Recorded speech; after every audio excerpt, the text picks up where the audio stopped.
ప్రసంగి 5వ అధ్యాయం. నీవు దేవుని మందిరమునకు పోవునప్పుడు నీ ప్రవర్తన జాగ్రత్తగా చూచుకొనుము.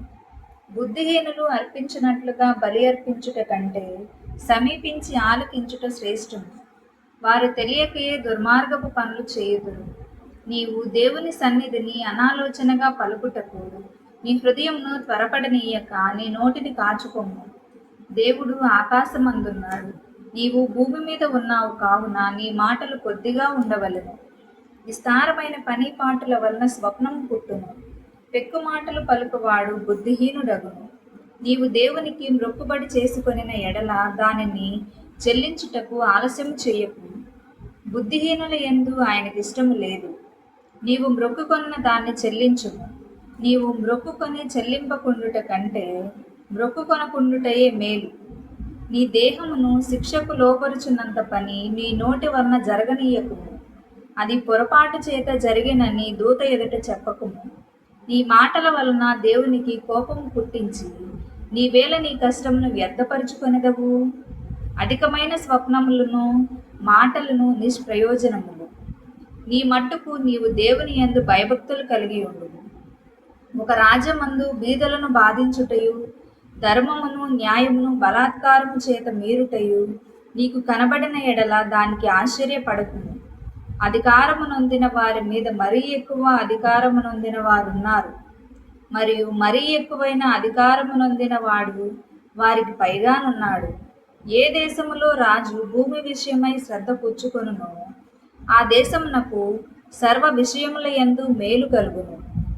ద్రవ్యమును అపేక్షించువాడు ద్రవ్యము చేత తృప్తి నొందడు, ధన సమృద్ధిని అపేక్షించువాడు దాని చేత తృప్తి నొందడు. ఇదియు వ్యర్థమే. ఆస్తి ఎక్కువైన ఎడల దాన్ని భక్షించువారును ఎక్కువగుదురు. కన్నులారా చూచుటయే గాక ఆస్తిపరునికి తన ఆస్తి వలన ప్రయోజనమేమి? కష్టజీవులు కొద్దిగా తినినను ఎక్కువగా తినినను సుఖనిద్ర నొందుదురు. అయితే ఐశ్వర్యవంతులకు తన ధన సమృద్ధి చేత నిద్ర పట్టదు. సూర్యుని క్రింద మనస్సునకు ఆయాసకరమైనదొకటి జరుగుట నేను చూచితిని. అదేదనగా, ఆస్తి గలవాడు తన ఆస్తిని దాచిపెట్టుకొని తనకు నాశనము తెప్పించుకొను. అయితే ఆ ఆస్తి దురదృష్టము వలన నశించిపోవును. అతడు పుత్రులు గలవాడైనను అతని చేతిలో ఏమీయూ లేకపోవును. వాడు ఏ ప్రకారముగా తల్లి గర్భము నుండి వచ్చెనో ఆ ప్రకారముగానే తాను వచ్చినట్లే దిగంబరిగానే మరలా పోవును. తాను ప్రయాసపడి చేసుకున్న దానిలో ఏదైనాను చేత పట్టుకుని పోడు. అతడు వచ్చిన ప్రకారముగానే మరలా పోవును.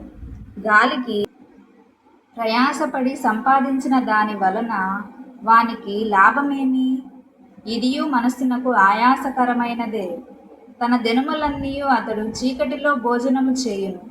అతనికి వ్యాకులమును రోగమును అసహ్యమును కలుగును.